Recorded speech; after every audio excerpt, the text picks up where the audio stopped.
Ahora sí, la historia tendrá que contar con los pobres de América, con los explotados y vilipendiados de América Latina, que han decidido empezar a escribir ellos mismos para siempre su historia. Quando existem condições, tais como as que se apresentam em nosso país, essas forças revolucionárias são criadas praticamente dia a dia e hora a hora. Socialism is an integral part building social justice on this planet. L'initiation formation politique idéologique est un criminel en puissance. Et nous sommes ici à lutter, nous gagnons. Salve, salve pessoal, mais um episódio do Marxismo Periférico, podcast que se dedica a trazer para vocês o pensamento de autores e autoras marxistas da África, da Ásia e da América Latina. Hoje temos aí a grande satisfação de receber a camarada Nádia Nádila, que é lá de Brasília, é advogada, feminista, ativista aí da causa quilombola e outras causas sociais e ambientais mais que ela já vai falar para vocês. E lembrando sempre que, se possível, ajudem a gente aí curtindo, compartilhando, comentando se você estiver no YouTube e avaliando o nosso podcast se você estiver no Spotify, mandando para geral e acompanhando o nosso trabalho lá no Instagram, @marxismo periférico. E para quem puder contribuir financeiramente, a gente tem a chave Pix, que é o e-mail marxismoperiférico@gmail.com.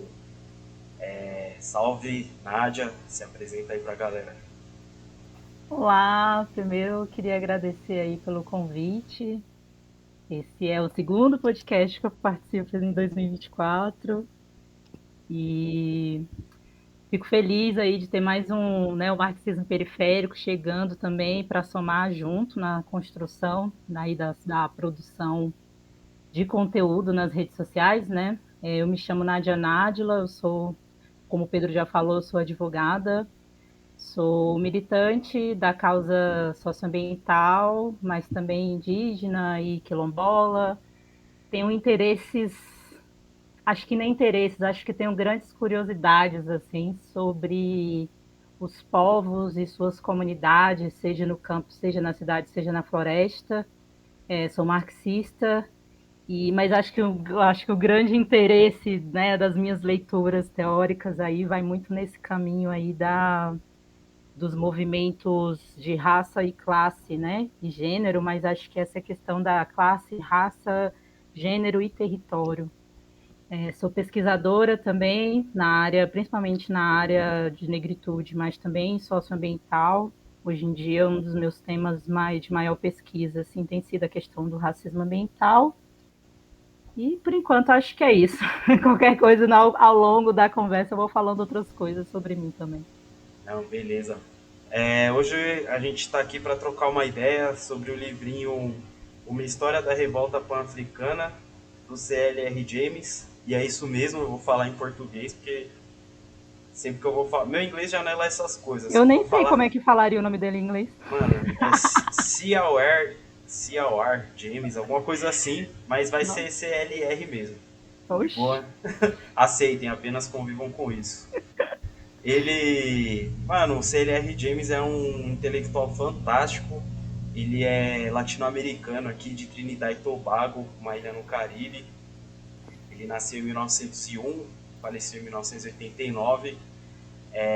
Historiador, jornalista, socialista, ensaísta e especialista em cricket. Você sabia dessa? Essa daí eu descobri lendo o livro. Então...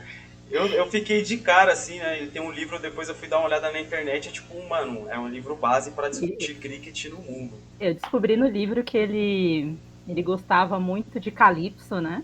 Pode crer, não a banda. Não a banda calypso, mas o ritmo. Porque sim, o ritmo calypso é um ritmo caribenho, né? Sim, sim. Inclusive tem uma série muito boa que chama Música Libre. São, acho que 5 episódios, né, com uma cineasta brasileira que fez, e cada episódio é numa ilha do Caribe, assim, né, mostrando a música do lugar. E tem um episódio de Trinidad e Tobago, quem quiser acompanhar, tem no YouTube. Eu tinha um canal no YouTube que eu pirateava filmes. E aí eu coloquei essa série lá porque eu achei muito boa, assim. E lá mostra o rolê do Calypso e tal. É bem legal. Fiquei interessado nessa daí, porque eu sou apaixonado pela... eu nem falei, né, mas um dos meus maiores campos de estudo é com relação aos povos caribenhos, porque somente os movimentos revolucionários caribenhos é o que me interessa muito. A Revolução Haitiana, aí que a gente vai falar mais pra frente, aí é uma das que me despertou pro mundo caribenho também. Pode crer. Não, é muito louco, mano, é muito louco. E esse mundo, né, da diáspora negra, assim, da diáspora africana, eu acho muito bacana que você se reconhece em várias coisas, né? Nesse seriado mesmo, tem vários ritmos, tipo, de outros países que a gente se reconhece muito, né? Tipo, com coisas nossas, assim, sei lá. Tem a bachata na República Dominicana. Aí você vê que, mano, todo o visual dos caras é muito semelhante ao pagode anos 90 que a gente teve aqui. Caraca. É da hora. O próprio hip hop, né? Acho que é um grande exemplo disso, assim. É uma linguagem que todos os povos da periferia, né, do capitalismo, assim, se reconhecem muito fácil. Enfim, voltando lá, C.L.R. James nasceu em Trinidad e Tobago. Lá ele já tinha uma prática, assim, de ativista na luta anticolonial. Depois ele se mudou para Londres em 1933. Em 1934 ele passou a integrar um grupo trotskista, com as quais ele rompeu, né? Depois da Segunda Guerra ele rompeu com o trotskismo por divergências quanto à visão que os trotskistas tinham da União Soviética, assim. E aí ele se dedicou a outras formas de analisar a obra do Marx e tal. Nem vou entrar aqui nesse assunto, senão vai render um episódio só sobre isso.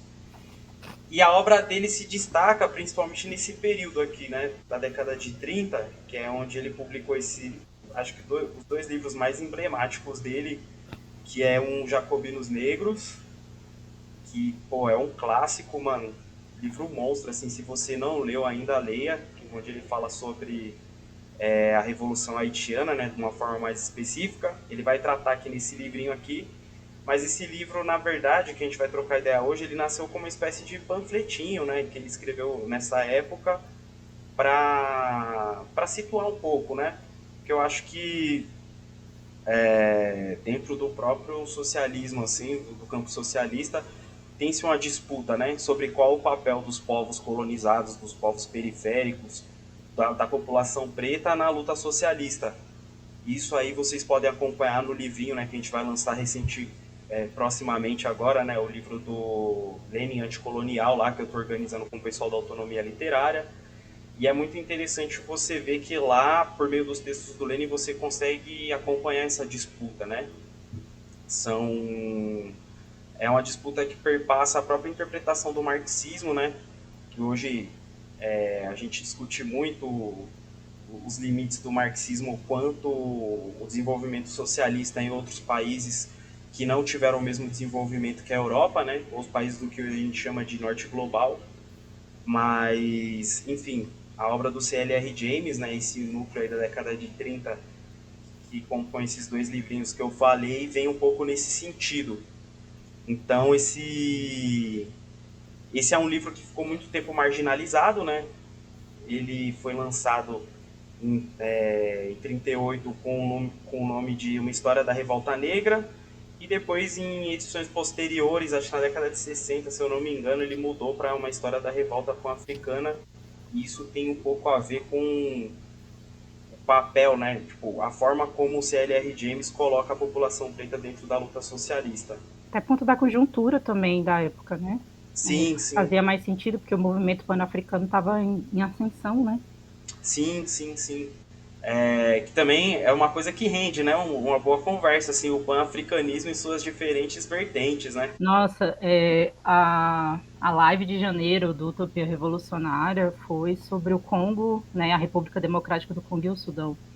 E a gente passou assim, umas meia horinha, assim, acho que da live. Não meia horinha também não, acho que uns 20 minutos, falando justamente sobre as diferentes visões do movimento pan-africano, né?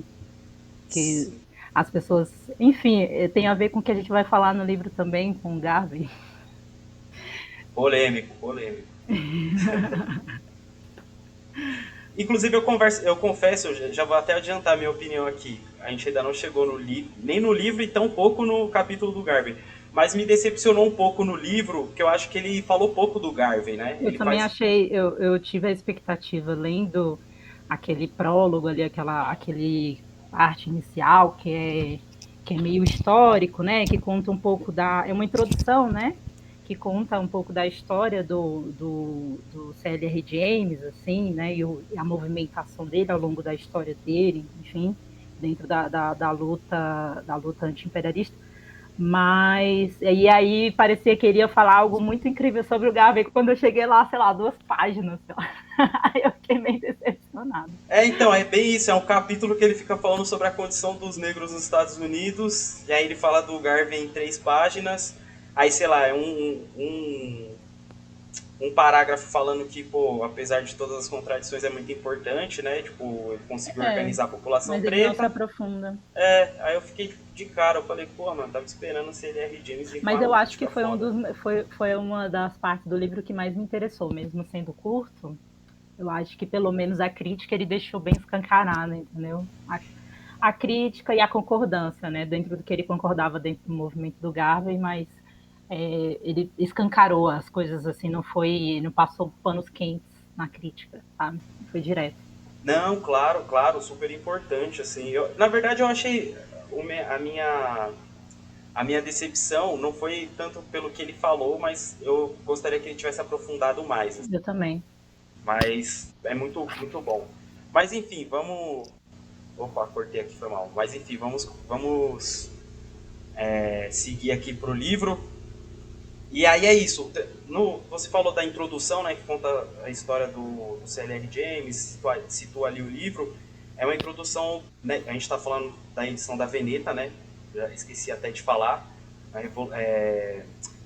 Um volume de uma coleção aí que a Veneta está trazendo muito importante, né, que já teve o discurso sobre o colonialismo do Aimé Césaire, As Almas do Povo Preto do Bois. E agora, recentemente, proximamente aqui, eles vão lançar o que eu escrevo o que eu quero, do Steve Biko, também classicão. Eu quero também. Sim. E aí, Veneta, manda pra nós. Pra vocês eles estão mandando, né? Pra mim ainda não. Aí, Veneta, lembra de nós aqui, pô. Ai. Então, daí, nessa introduçãozinha, né? Tipo, acho que só pra terminar essa contextualização da época que foi lançada a obra, tem uma frase que me marcou muito, assim, na minha leitura, né? Uma frase do C.L.R. James, de 1939, que ele fala: o único lugar onde os negros não se revoltavam... Eu guardei essa também. Sim, é nas páginas dos historiadores capitalistas. Isso eu achei genial, assim, né? E ouso lançar a polêmica aqui, né? Durante um bom tempo aí... Inclusive na página dos historiadores marxistas também, né? Porque, tipo... Durante um bom tempo, você tá sendo muito bonzinho, né? Tô querendo aliviar na polêmica, você já vem com 2 pés no peito, tá? Mas... não, mas ler CLGM pra ficar na retranca, eu prefiro... Não, é isso mesmo, tem que jogar no ventilador. Mas... Isso me chamou muita atenção, né? Porque é isso, durante muito tempo e por muitas pessoas, parece que o povo preto meio que não tem história, assim, né? E até pra gente falar na perspectiva marxista mesmo, que é um debate dentro do próprio marxismo. No primeiro episódio aqui eu até citei um texto, acho que do Amílcar Cabral, né? Que ele desloca, tem aquela discussão sobre povos sem história, que vem lá do Hegel, que o Marx abraçou um pouco essa ideia também. E daí o Amílcar Cabral, se eu não me engano, ele tem um texto muito foda que ele fala, o que faz a história não é a luta de classes, o que faz a história é o desenvolvimento das forças produtivas, porque se você pega povos que ainda não tiveram, não se dividiram em classes, né? Sua sociedade não foi dividida em classes, eles fazem história de fato porque eles estão existindo por meio do trabalho, estão interferindo na natureza para suprir suas necessidades, então é isso, estão fazendo história também. Então acho que isso marcou durante muito tempo, isso tem a ver com debates políticos também que estão um pouco aqui dentro também, né, dessa introdução do Robin Kelley, quando ele fala da história do George Padmore, que ele rompe, né, com o Comintern lá, porque o Comintern durante a Segunda Guerra, deixa de criticar o colonialismo para jogar panos quentes ali e manter a aliança com os países que eram colonialistas, né, que eram imperialistas. Enfim, eu acho que é uma pauta que muitas vezes acaba ficando bem escanteada, né, dentro do próprio marxismo. Eu acredito que uma das coisas que fez eu perceber a importância, claro, né, não é só isso, eu acho que todas as outras leituras, a M. Césaire, Franz Fanon, mas Lélia Gonzalez até também, mas eu acredito que uma genocídio que está acontecendo agora, que dá para a gente ver que não é só uma questão de luta de classe na perspectiva de classe trabalhadora e burguesia, né? Enfim, né, os opostos ali, é a própria Palestina. Você olha para a Palestina, você vai ver as leituras que eu tenho tido sobre né, a colonização da própria Palestina ali, é muito parecido até com a ideia, assim, pode parecer meio, algumas pessoas podem ter um pouco de versão, mas é verdade, assim, parece um pouco a história de como foi colonizado as Américas, sabe? Aquela questão de chegar, ocupar, estabelecer uma outra cultura, proibir você de falar a sua língua, ou de praticar seus modos de vida, tipo, não, assim, não essa perspectiva, e eu acho que o próprio C.L.R. James é um dos pontos focais, vamos dizer assim, da leitura, né? Acho que o que vai do começo ao fim do livro é justamente essa ideia de que existiam povos antes dessa perspectiva de luta revolucionária marxista que já faziam luta revolucionária, já construíam outros tipos de luta revolucionária. E que essa ideia romantizada, que a gente está criticando agora, mas que essa ideia romantizada, essa ideia romantizada de que a gente, que tem lá a classe trabalhadora industrializada dentro das fábricas, e que a gente, e que todo mundo vai obedecer esse formato de processo revolucionário, de que isso na verdade não está posto porque grande parte do mundo ainda vive numa perspectiva camponesa e, enfim, é outra forma de relação de trabalho também. Então, acho que é uma das coisas que vai permeando muito o livro, né? Que aí essa questão dessa tradição radical negra, essa perspectiva de que os negros sempre se rebelaram contra os seus opressores ao longo da história. Não, claro, e inclusive é muito silenciada a influência que essas histórias, essas revoltas negras têm no pensamento de revolucionários europeus, né? Tem um livro acho que é uma filósofa, chama Susan Buck-Morss, que chama Hegel e o Haiti, que ela mostra como que a Revolução Haitiana influenciou o pensamento do Hegel. Se eu não me engano, acho que até o C.L.R. James, né, traz um pouco dessa perspectiva de como a Revolução Haitiana contribuiu também para o desenvolvimento da Revolução Francesa, né, da radicalização das ideias. E essa semana, estava até editando aqui o livrinho do Lenin, né, e aí ele cita em muitos pontos, vários textos, uma frase que ele sempre atribui ao Marx e ao Engels, que é: um povo que oprime outro povo não pode ser livre. E aí, tipo, essa semana eu fui ler, enfim, o manifesto de Tiahuanaco, né, que é tipo o manifesto do movimento indigenista boliviano, e ele começa citando essa frase, mas essa frase não é do Marx e do Engels, tá ligado? É do Dionísio Schuppanck, que era tipo uma espécie de deputado, assim, que fazia parte das cortes de Cádiz, que era tipo um parlamento do vice-reinado do Peru. E ele falou isso em 1810, e é uma frase que é muito atribuída ao Marx e ao Engels, que eles usavam, mas ninguém nunca citou esse cara, tá ligado? Então, tipo, olha só que louco, né? Como se, sei lá, revolta, rebelião, até ideias revolucionárias tivessem sido dadas pelo Ocidente, assim, né? Pela Europa, pelos pensadores europeus, como se o pessoal da África, da América Latina não pudesse também desenvolver as próprias ideias. Parece que só tem um método, né? Assim, só tem um formato, um jeito de fazer revolução, que é aquele dado pela Europa. Acho que a gente acabou entrando aí sem perceber no primeiro capítulo do livro, né? Que é sobre a Revolução Haitiana, que é São Domingos. Sim, é isso aí que eu gosto. Eu gosto de convidado que me ajuda a centrar no texto. Porque se deixar aqui, ó, Vai virar a live da Twitch. Não, é porque a gente acaba falando aquilo, porque o livro, gente, para quem... assim, eu vou falar um pouquinho sobre as minhas impressões do livro, assim, impressões gerais, e aí vou entrar nesse assunto da Revolução Haitiana um pouquinho. Eu já tinha lido Jacobinos Negros. Foi um dos primeiros livros, acho que foi o primeiro livro de autor caribenho que eu li, foi o Jacobinos Negros. Eu li ele antes de eu ler Franz Fanon. E eu li ainda, né, em PDF na época. E é um livro gigantesco, não lembro quantas páginas, mas eu lembro que ele é gigantesco. E isso mudou muito a minha visão, porque até então eu já tinha lido sobre a Revolta dos Malês. Eu já estudei bastante sobre a Revolta dos Malês, fiz produção de conteúdo sobre elas. E aí eu acho que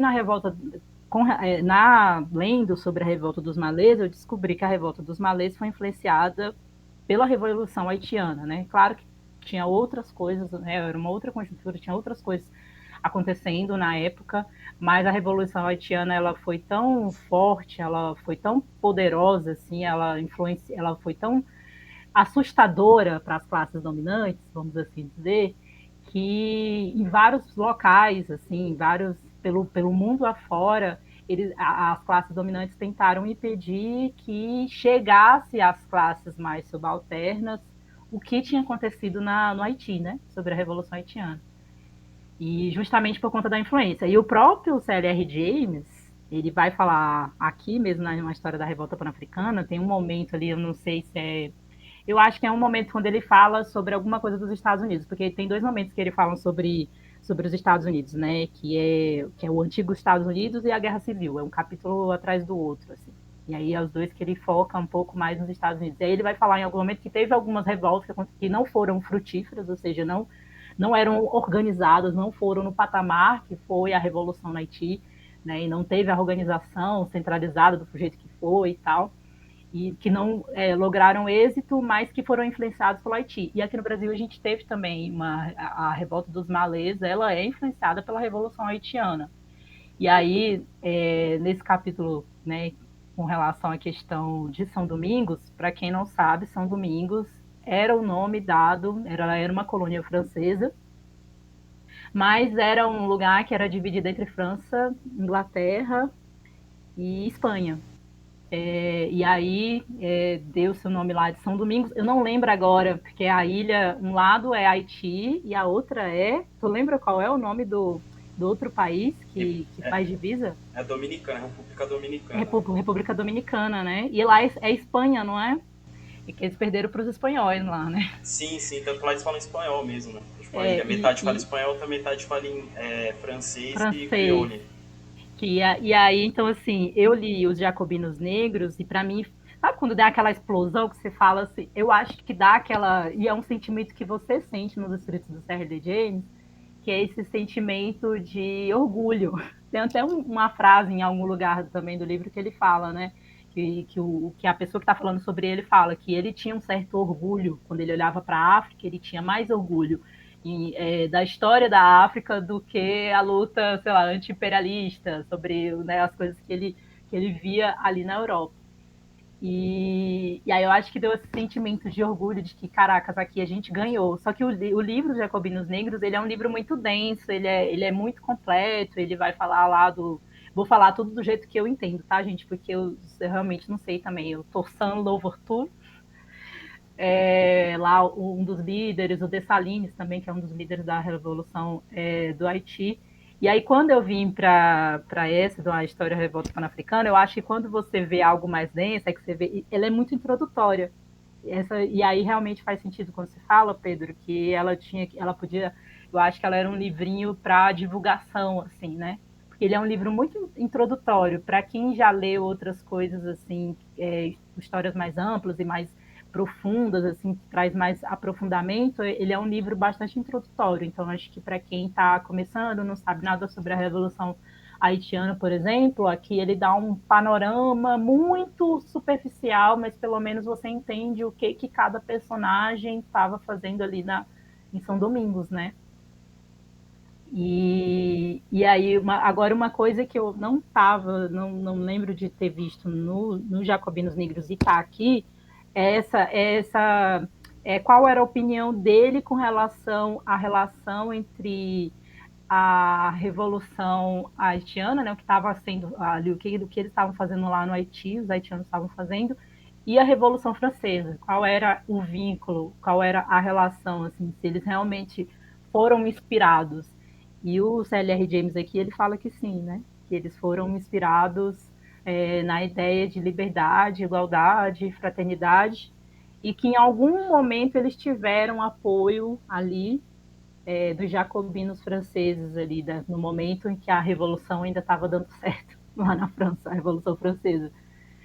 E aí é interessante. Mas tem uma coisa que me incomoda um pouco no que ele escreveu, assim, em algumas coisas, mas eu não sei também. Né? Talvez é um incômodo que é... Mas eu acho que você até falou um pouquinho agora no começo, na abertura, que é essa questão de que eu não sei se eles precisariam necessariamente serem inspirados pela Revolução Francesa para fazer o que eles fizeram, sabe? Não sei se tu tem essa opinião, assim. Porque ele nasce a partir de uma coisa religiosa, né? Que é uma prática do voodoo lá. E eu já vi, assim, li vários outros textos, que não é só do C.L.R. James, várias outras coisas, até em espanhol também, que fala de verdade da importância que foi, por exemplo, o voodoo, que era a religião da população nativa ali no Haiti, com relação a esse processo revolucionário, né, de como ela foi, vamos dizer assim, não vou dizer estopim, mas como ela foi importante para que esse processo se eclodisse, assim. E em algum momento ali, quando ele fala assim, olha, eles eram analfabetos, né, o Toussaint Louverture lá, que era uma das lideranças da Revolução Haitiana, ele era analfabeto, falava o crioulo, mas mesmo assim sabia, eu não sei, tem uma parte ali que eu não gosto muito, que é essa questão de que assim, eles não tinham todo esse conhecimento, mas eles eram revolucionários da mesma forma. Mas eu acho que ele não escreve com essa,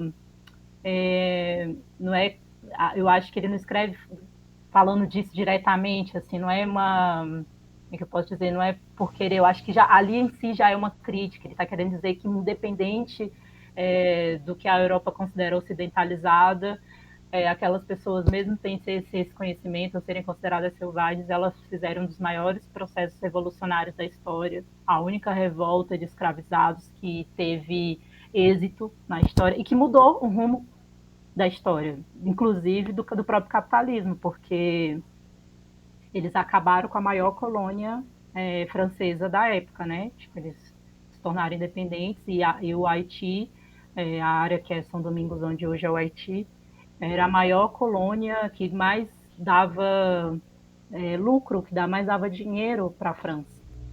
Inclusive, o Brasil só entra na rota como uma das colônias mais bem-sucedidas, que também dava muito dinheiro lá para Portugal, enfim, lucro, depois que o Haiti, que São Domingos cai, né, que sai das mãos da França.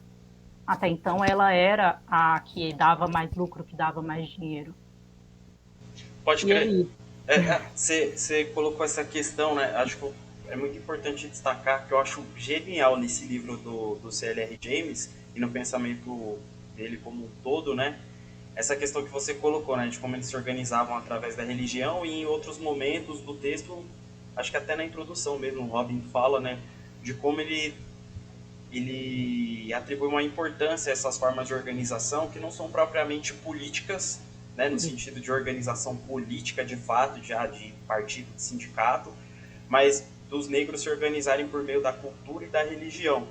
E eu acho que se a gente para pensar um pouco, acaba sendo até meio óbvio, né? Porque se os negros são marginalizados dentro do mundo da política, né, dos processos decisórios dentro do Estado, se a gente para pensar, por exemplo, que a gente tem de modelo supremo de democracia liberal, que é os Estados Unidos, a população preta conseguiu conquistar o direito ao voto em 1965. Isso é muito, muito recente, assim.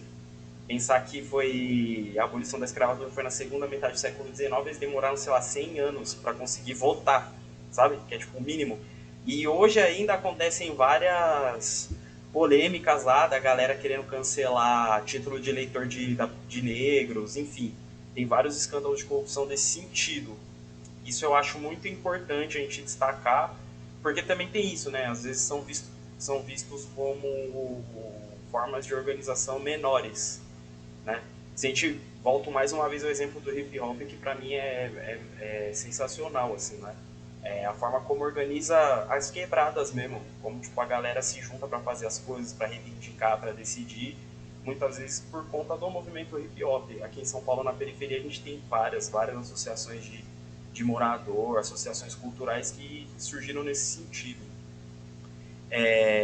Sobre essa questão que você me perguntou, né, se os negros de São Domingos dependiam realmente da Revolução Francesa para fazer o que eles fizeram, eu acho que aí é um ponto que o C.L.R. James ele destaca até nos próximos capítulos, né, que é a importância, primeiro, da organização, né, de uma organização um pouco mais ampla, e eu acredito que o impacto da Revolução Francesa foi de criar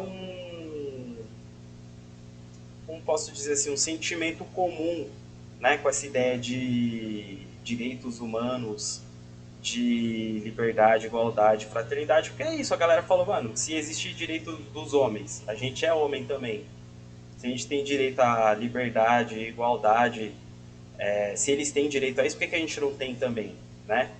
E criar esse elo, né, que é algo que o C.L.R. James ele vai tratar ao longo do texto também, é da relação entre os movimentos na Europa e na periferia. E daí ele fala, a Revolução Francesa se radicalizou em determinado momento, e muito por conta da própria influência, do impacto que teve a Revolta de São Domingos, né?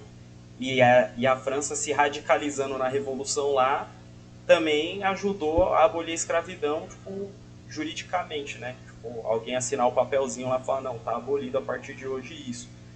E a ideia é que ele retoma em vários momentos, dentro da introdução, mais uma vez eu volto aqui para falar da introdução, o Robin destaca isso, né?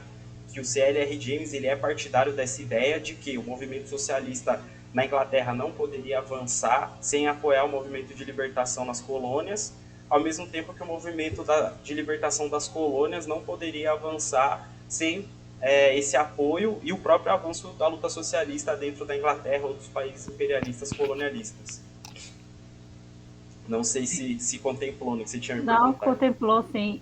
Eu estava aqui pensando, quando eu estava fazendo uns apontamentos sobre o que eu ia falar, né, eu estou lendo alguns outros livros, né, um dos livros que eu ainda estou lendo, que eu estou lendo devagar e sempre, como ele cobra, o C.L.R. James, ele tem um amigo que ele fala bastante na introdução, né?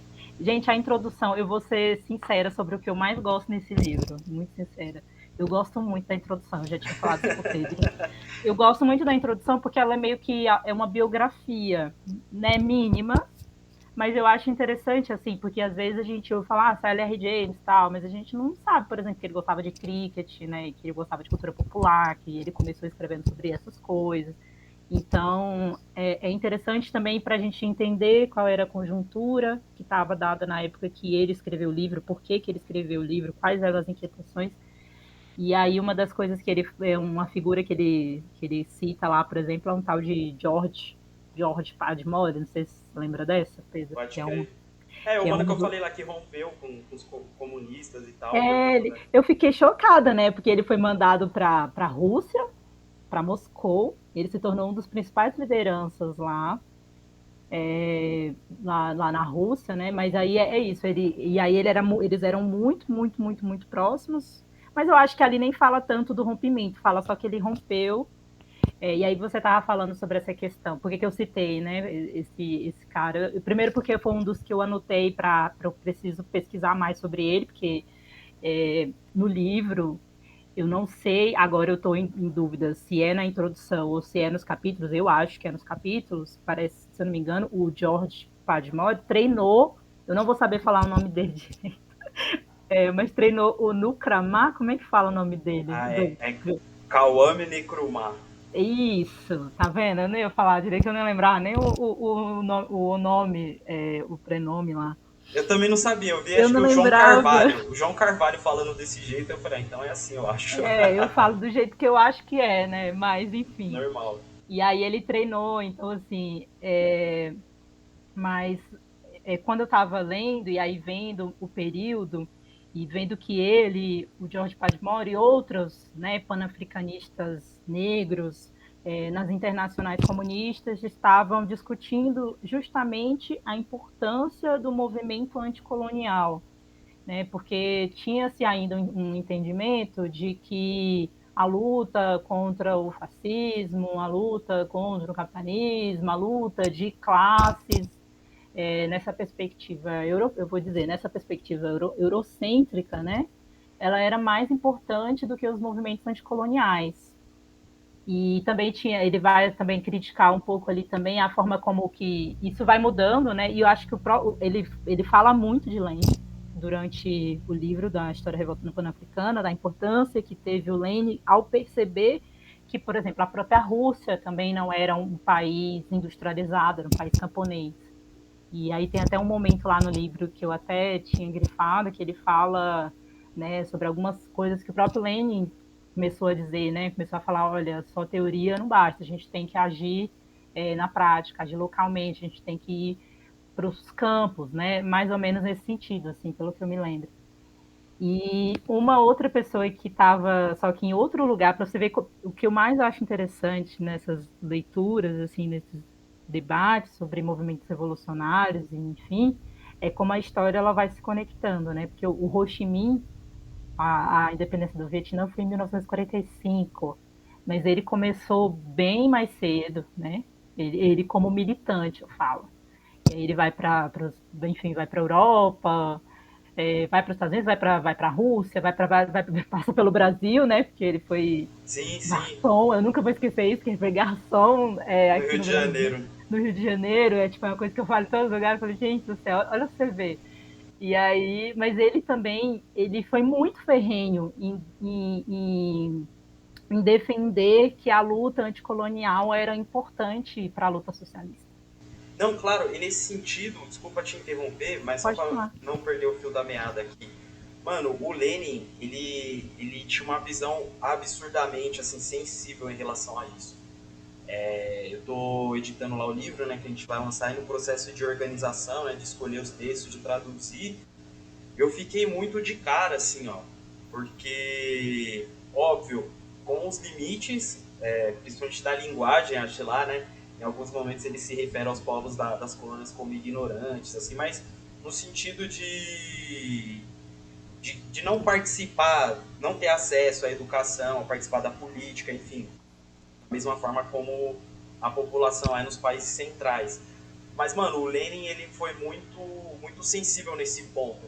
Inclusive, a terceira seção do livro, que já é época da Rússia Soviética, depois da União Soviética, que são alguns documentos, alguns rascunhos que ele faz para discussões dentro de congressos do partido, em congressos das organizações das quais a Rússia Soviética participava, e ele sempre pautou, assim, ó, tipo, tem que discutir a condição dos trabalhadores negros nos Estados Unidos, sabe? Tipo, de pautar denúncia, de falar, ó, um dos requisitos para ser aceito na internacional para organizações dos países imperialistas é apoiar os movimentos de libertação nacional nas colônias, sabe? Então, eu acho que não à toa, acho que muitas vezes a galera, principalmente acho que quando vai falar da África, né, da importância assim que a galera dá para a figura do Lenin lá, como se fosse uma espécie de culto à personalidade, mas não é. E é muito louco porque, tipo, é isso, a gente reverencia o cara por quê? Porque dentro dessa discussão do alto nível da filosofia e da política na Europa, ele basicamente falava, olha só, os povos não europeus também são gente, sabe? Tipo... E daí, por isso que tem toda essa reverência do Ho Chi Minh. O Ho Chi Minh tem vários textos reverenciando o Lenin por conta disso. Inclusive, o próprio Ho Chi Minh fala, né, que a primeira vez que ele leu Lenin falando sobre a questão colonial, ele chorou. E foi o que trouxe ele pro movimento socialista, né, pra junto do Partido Comunista Francês. Porque até então ele nem ligava, ele ficava, tipo, os caras ficam falando aqui de direito, de igualdade, de não sei o quê, mas o país dele tá oprimindo o meu país lá. E aí, tipo, ele leu o texto do Lenin e voltou na reunião e falou, olha só, o camarada Lenin falou que isso é importante, então isso tem que ser pautado dentro do partido também. Assim. Eu estava pensando aqui também. Não, e o Ho Chi Minh, eu estava pensando aqui a gente aqui está falando sobre o Charlie James, mas é porque eu acredito de verdade que a gente está falando de povos colonizados, né? E aí a gente vai ter, óbvio, diferenças de. Eu acho que tem até um momento, tem alguns momentos do livro que ele fala, né? Imperialismo em qualquer lugar é sempre imperialismo, independente de quem pratica. Não existe um imperialismo mais ameno. Tem uma hora que ele fala também, porque lá, aqui, eu estou falando aqui do livro mesmo do C.L.R. James, né? Tem uma hora também que ele fala assim, a França, lá na França, proibia os estadunidenses de praticarem o racismo da mesma forma que é praticado lá nos Estados Unidos.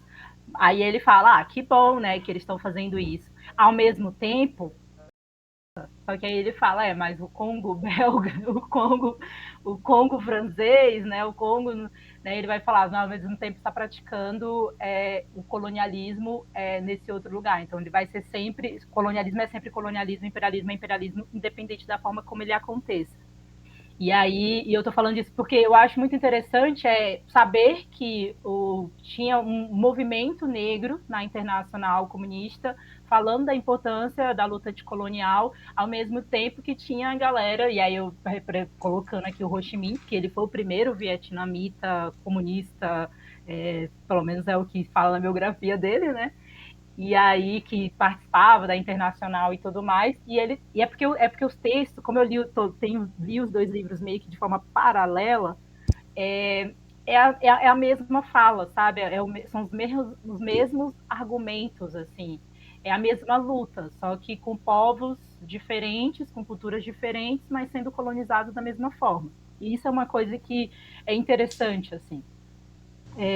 Mas voltando um pouco para o que a gente, né, do livro e tal, voltando para o que a gente, os capítulos e tudo mais, eu acho que o Seller James, ele conta muito, não sei se tu teve essa impressão, ele conta muitas histórias de muitos povos e muitos, é como se ele pegasse vários retalhos, assim, de história, de coisas que aconteceram, de revoluções ou processos revolucionários ou revoltas negras que aconteceram nos Estados Unidos e principalmente ele vai, né, um foco que eu acredito maior nos Estados Unidos e na África.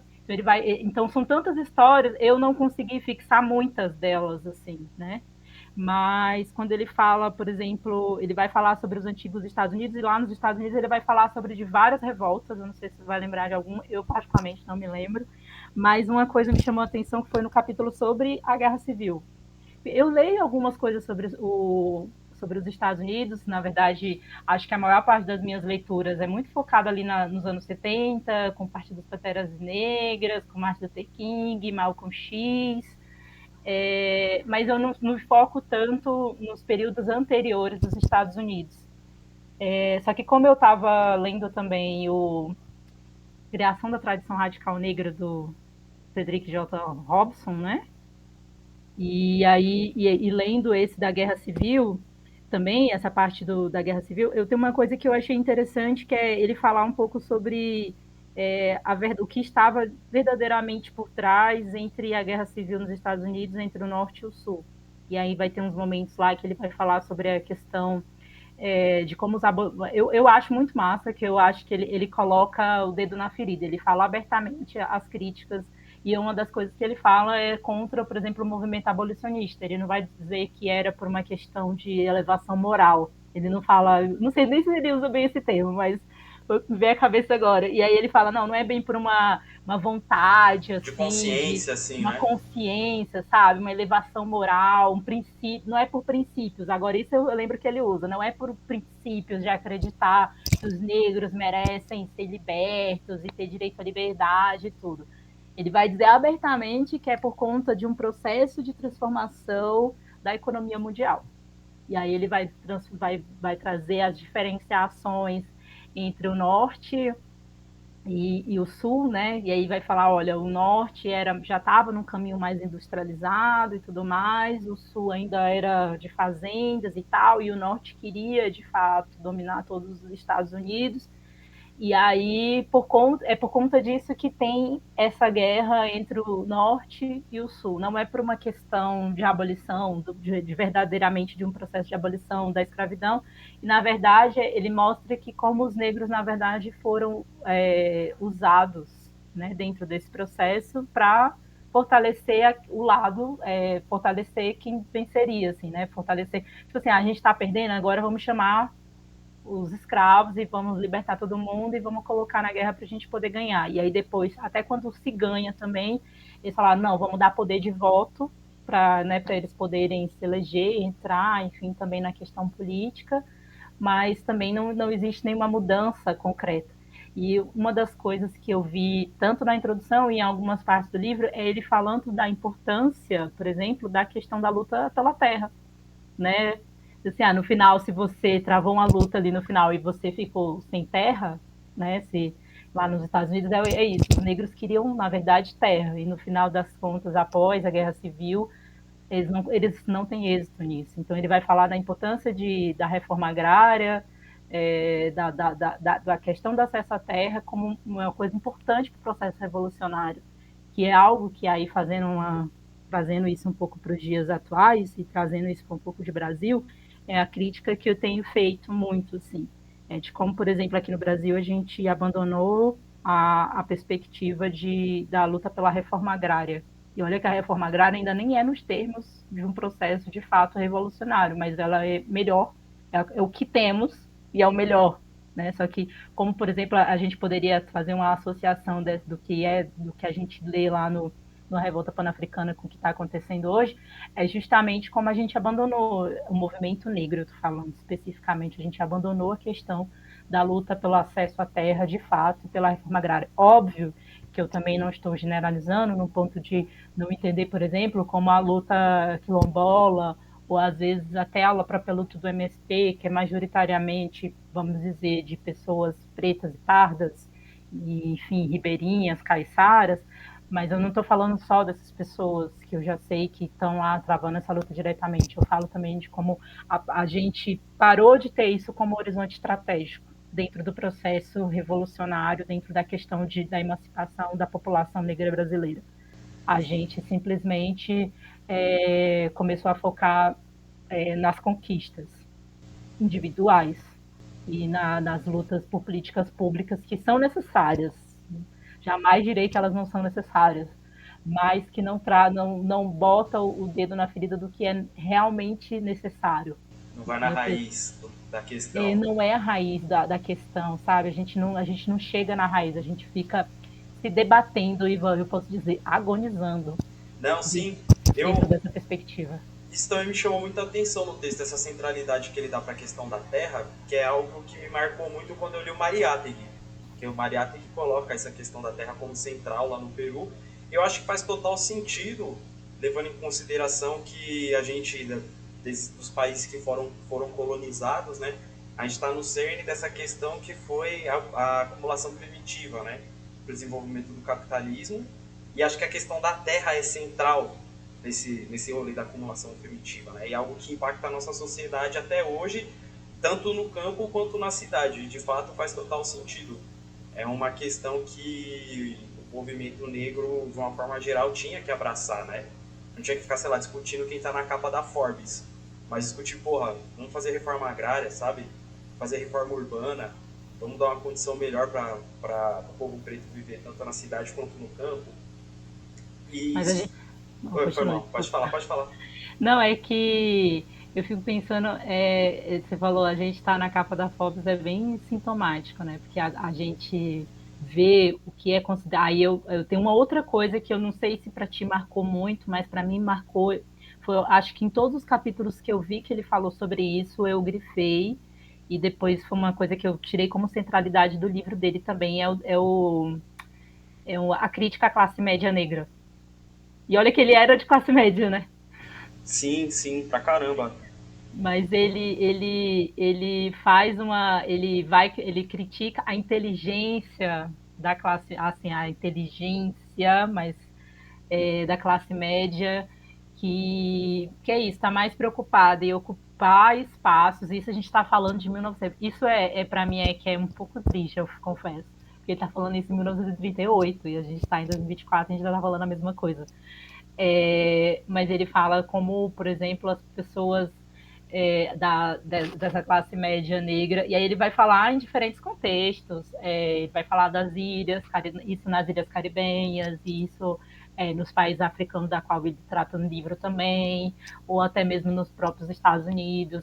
Ele vai falando de como a classe média negra, que configura como uma parcela importante, a população, parte da população negra que, vamos dizer, que tem mais escolaridade, que tem mais educação e tudo mais, mas como ela até faz o discurso de forma radical, mas na prática não é o que acontece, e como também ela vai mais preocupada em galgar espaços, mas não é galgar espaços para uma coletividade, é o galgar espaços de forma individual. É a forma como a gente absorve essa perspectiva de luta, que é o que eu acho que é o cerne do neoliberalismo hoje, né? Que é você trabalhar a partir da questão do indivíduo e não das massas coletivas, não da construção coletiva. E eu acho que ele critica em muitos momentos do livro, isso tá permeia todo o livro, essa crítica à classe média como... E é engraçado porque o Cédric, na criação da tradição radical negra, também faz essa crítica às classes médias. Enfim, né, o marxismo faz essa crítica, mas a gente nunca conseguiu vencer. Não, eu acho que isso entra numa perspectiva de, tipo, interpretações locais sobre a luta, né? Que, ao meu ver, essa é uma crítica que se tem muito forte nos próprios Estados Unidos, assim, né? A gente pega, por exemplo, o Maluco no Pedaço lá. Se você tira toda a carga de humor, assim, vai ver o cerne da questão que eles estão discutindo ali, é esse estranhamento, né? Entre a população negra mais empobrecida e a população negra de classe média alta. Que é algo que se perde muito na crítica, a galera foca, tipo, nossa, que legal, uma família negra, tipo, bem de vida, assim, né? Eu acho que não é essa questão. E eu acho que essa questão dele, dessa visão mais ampla que ele tem, acho que é relacionada até com a própria visão dele de definir quais são os agentes desse protagonismo da luta dos negros, né?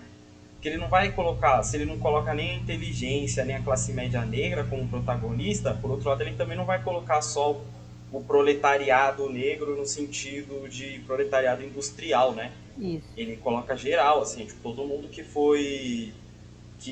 serviu de mão de obra para as potências imperialistas, que foi escravizado, tá ligado? Camponeses sujeitos à economia de mercado, enfim. Eu acho isso muito interessante também. E daí, só para amarrar aqui, já pra gente partir pros finalmente, porque já tá dando quase 1 hora. Se deixar, a gente vai ficar a tarde inteira aqui, tá ligado? Live da Twitch no rolê.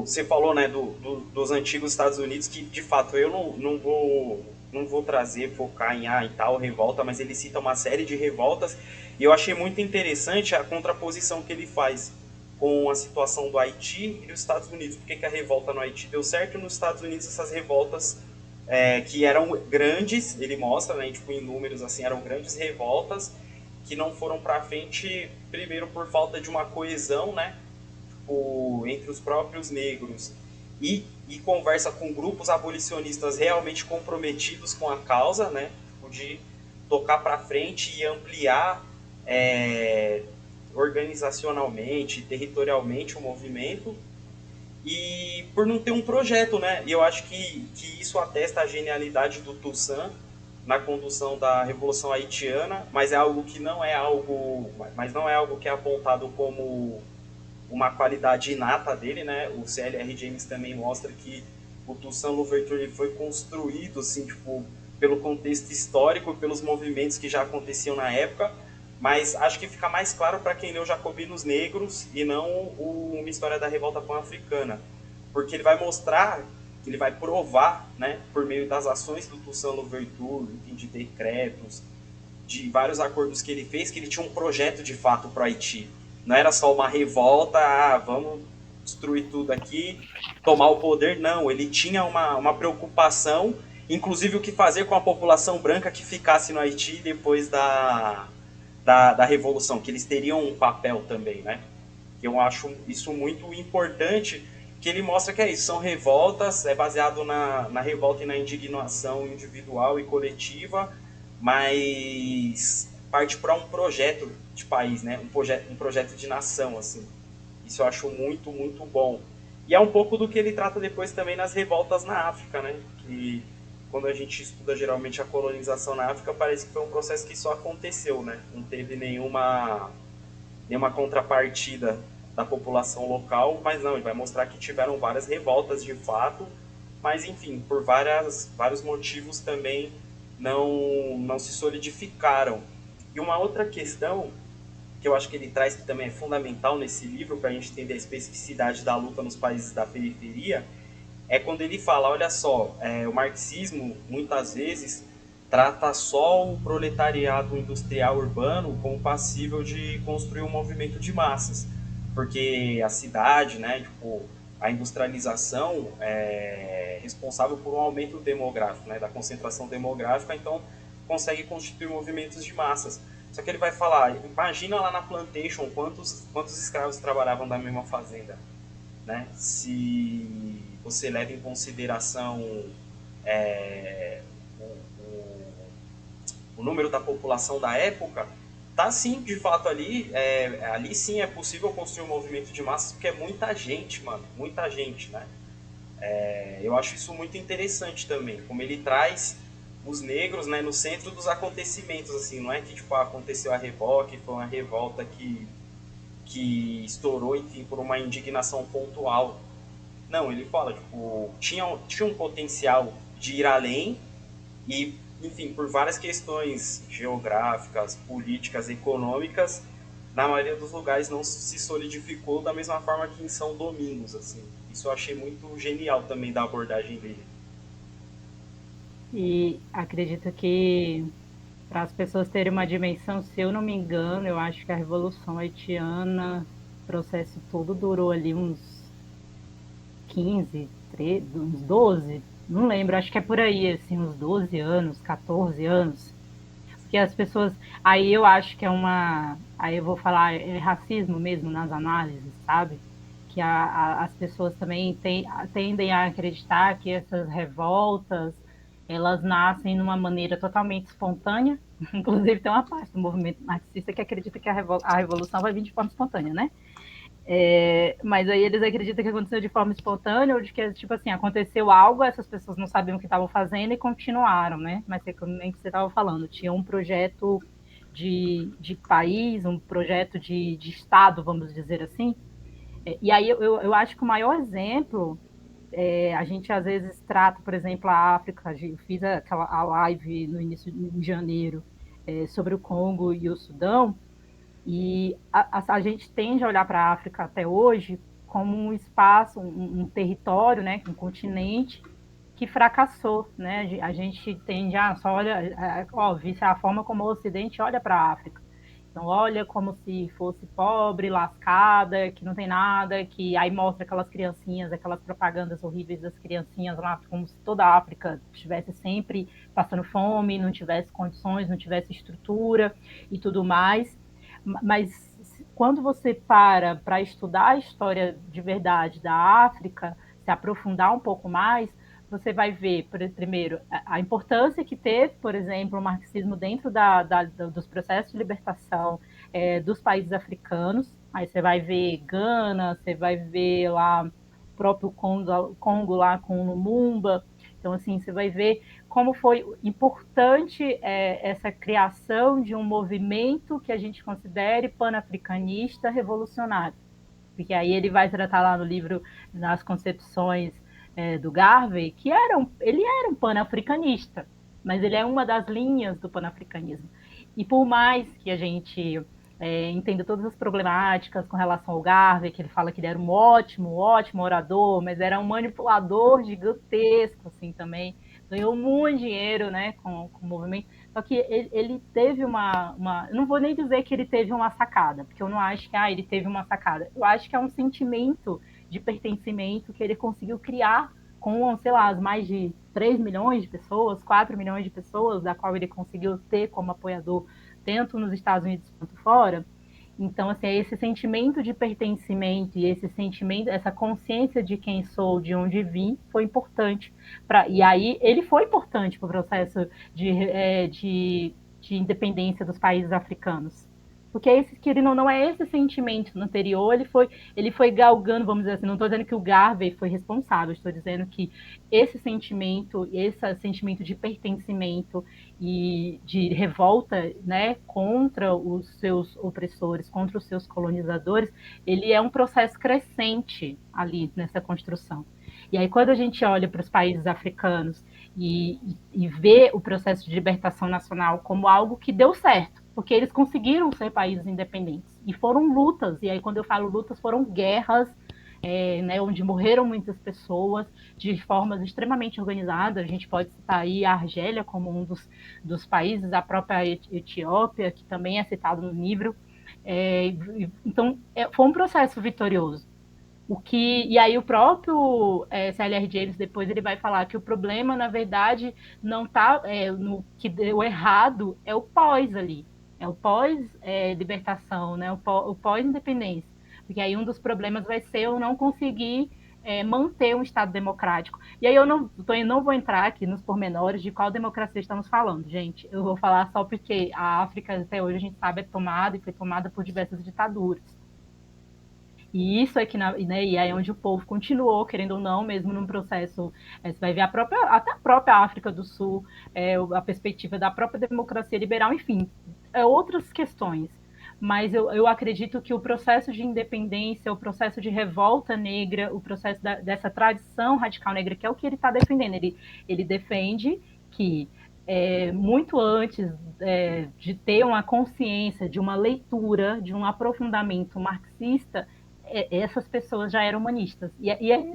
Essa foi a frase que eu peguei do final do livro, inclusive, que é onde ele fala entre aspas, o marxismo é um humanismo. Aí ele fala, essa inversão é uma inverdade. Os africanos estão construindo uma sociedade humanista estreita, com estreita harmonia com as concepções originárias do marxismo. Então ele vai dizer que o humanismo vem antes do marxismo. Essa é a minha avaliação. Então, é só para a gente entender um pouco do que eu acredito que, no final das contas, fazendo a minha conclusão do que eu acredito que ele quis fazer com o livro, assim, é mostrar que a população negra, seja em diáspora, seja na própria África, em todos os momentos da sua história, ela sempre construiu processos revolucionários. Em alguns momentos eles deram certo, em outros não, mas elas nunca deixaram de tentar. E eu acho que um dos maiores exemplos que a gente tem aqui no Brasil, por exemplo, é o fato de a gente ainda ter mais de 5.040 quilombos. Se a gente for estudar as nossas revoltas, a cabanagem, enfim, revolta de Canudos, a gente vai ver que a população negra e periférica brasileira, ela nunca foi passiva, né? Ela nunca teve parada, ela sempre teve em processo de construção revolucionária, diferentemente da população branca mesmo, que classe média brasileira. Sim, sim. Só para retomar, que você tinha falado do Garvey, né? Inclusive no livro é destacado, né, que ele é muito importante porque ele foi responsável por transformar minorias nacionais numa maioria internacional, né? Eu acho que essa é a importância, enfim, apesar de vários problemas e divergências que tenhamos com o pan-africanismo garveyista e tal, ele de fato organizou a classe trabalhadora negra de uma forma espetacular. E a gente tem muito a aprender com esse exemplo de alguma forma, né? Meu único problema com Garvey é ele falar que a gente precisa voltar para a África e eu ter que escutar isso até hoje. Meu único problema com Garvey, porque eu já escutei em muitos momentos, você tem que voltar para a África, nossa, você tem que usar turbante, você não pode ler Marx, enfim, já escutei isso em alguns momentos. É complicado, inclusive esse podcast, né, fiz também por conta dessa disputa, e é muito louco, mano, muito louco, porque, por exemplo, a galera que é pan-africanista garveyista reivindica muito a figura do George Padmore. Falar, olha só, ele rompeu com os comunistas, ele foi traído na luta. Mano, ele não deixou de ser socialista, ele rompeu com o Comintern. Mas depois ele foi lá ajudar o governo do Kwame Nkrumah em Gana, sabe? Você pega, às vezes, mano, tem editora dos caras. Eu mesmo tenho uns 2 livros aqui do Stokely Carmichael, lá, o Kwame Ture, que é de editora panafricanista, mano. E o cara, você lê isso aqui, é materialismo dialético na tora, sabe? E os caras, tipo, acham que estão abafando, assim. Isso é muito complicado, é uma polêmica, enfim, entre várias outras, né? Mas... Acho que o maior problema é essa ideia, essa visão idealizada da África, né? Sim, pra caramba, mano. Os caras criam uma África na cabeça deles, tanto no passado quanto no futuro, né? E acham que...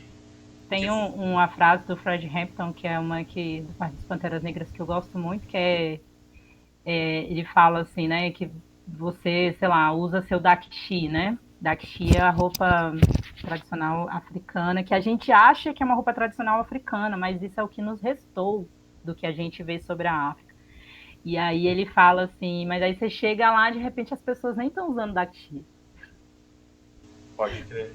Sabe, tipo, é pra gente ver que as pessoas às vezes reivindicam reis e rainhas. Eu acho isso importante, não vou dizer que eu não acho isso importante, eu acho importante a gente entender nosso passado, enfim, mas não entender a conjuntura que está dada hoje é um problema, entendeu? Chegar lá achando que a gente vai chegar com a nossa roupa e de repente é isso, nem a roupa que a gente acredita que é africana, que traz os nossos ancestrais, você chega lá naquele país, você acha que é daquele país, e aquelas pessoas nem usam mais aquela roupa, é outra coisa, sabe? É outra herança cultural que eles têm.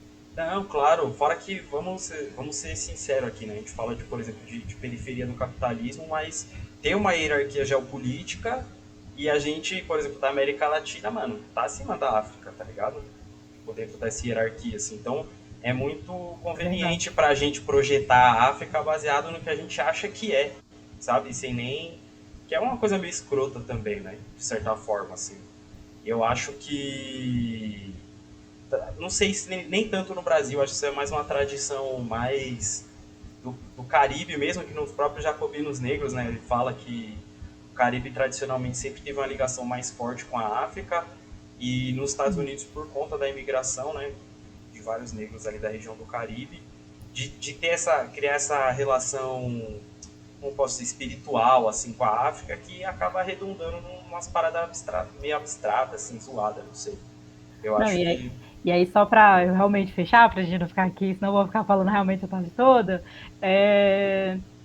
hoje, eu, por exemplo, tenho uma avaliação de que nós aqui, negros, pessoas negras situadas na América Latina, falando um pouco mais de Brasil do que do restante, mas eu acho que a nossa ligação enquanto processo de colonização, ela está muito mais próxima dos países caribenhos, por exemplo, do que com a África, dentro da perspectiva de processo de colonização, sabe? Porque, inclusive, é uma coisa que eu, às vezes, já discuti até com algumas pessoas que são africanas, bem ou mal, por mais que lá tenha tido um processo de colonização, é um processo de colonização dentro do seu próprio país, sabe? Do seu próprio continente, quer dizer, do seu próprio continente, sabe? Você não sai do seu território necessariamente. A gente não, a gente foi tirado de um lugar e trazido para outro, sabe? Eu falo da população negra. Não, pode crer. Acho que um pouco dessa abstração, né, de imaginar também, a gente tem um pouco disso, né? Dessa falta de raiz, no sentido de entender o passado completamente. Então, acho que é um pouco diferente, assim. Então, acho que a gente tem que analisar e observar o que de fato, qual tipo de processo de colonização de fato foi mais próximo do nosso, para a gente até entender as nossas perspectivas de atuação. Não sei se eu estou me fazendo clara, assim, no que eu estou dizendo, mas é mais porque às vezes você vai conversar com um africano, às vezes eles não querem nem papo, porque eles não consideram que os nossos debates, enquanto pessoas negras no Brasil, os mesmos dos deles, sabe? Eles não se identificam, muitos africanos, pessoas africanas não se identificam com os debates sobre questões raciais no Brasil, por exemplo. Pode crer. Entendeu? Não, eu acho que nesse sentido atesta a genialidade, assim, a honestidade intelectual do C.L.R. James, né? Porque ele tem essa preocupação de pensar cada lugar na sua especificidade, né? Se por um lado ele integra todos os negros dentro desse grande compromisso, né, de luta contra o imperialismo, contra o capitalismo, ele vai analisar caso a caso, né? Ele não vai colocar, por exemplo, o pessoal do Haiti, dos Estados Unidos, da África no mesmo balaio. Inclusive, lá no final, no epílogo, né, que ele fala um resumo de 1939 a 1969, né, da história da Revolta Pan-Africana. Eu acho muito louco porque ele traz exemplos do mundo inteiro, assim, interconectando, né, da África, aí ele fala de Cuba, fala do Peru, sabe? Tipo, você vê que ele é um cara muito, não só antenado, mas ele estava preocupado em entender de fato o sentido das coisas, né? Ele nem ia jogando palavras ao vento. E sobre o Brasil, a única coisa que ele falou foi sobre a Carolina Maria de Jesus. Né? Pode crer. No livro, pelo menos, a única informação que a gente tem é que ele foi ler o livro Carta de Despejo da Carolina Maria de Jesus, então leiam Carolina Maria de Jesus. E aí ele fala, olha, se uma pessoa semi-analfabeta, né, consegue entender as contradições, né, do processo que a gente vive, então é sobre isso que eu tô falando, é mais ou menos por aí, que é uma coisa assim que ele fala. Pode crer. Não, isso eu também achei demais, assim, eu sou fãzão da Carolina, você é louco. Eu fiquei muito surpreso quando eu li, assim, falei, caramba, mano, que da hora, assim. Tipo, muito, muito, muito bom mesmo, assim, eu gostei muito desse livro, recomendo demais, principalmente aí pelo que a Nádia destacou, né, que ele é bem introdutório, sem ser simplista, então agrada a todo mundo, agrada você que está começando agora nas leituras e agrada você também que já está um pouco mais adiantado.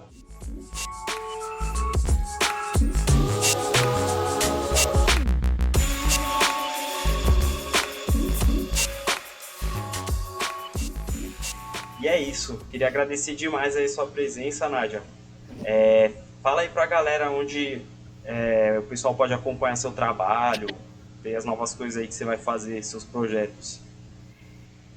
Eu não falei. Então, gente, primeiro eu queria agradecer, Pedro, já tive lá no AntifaCast também, antes com você.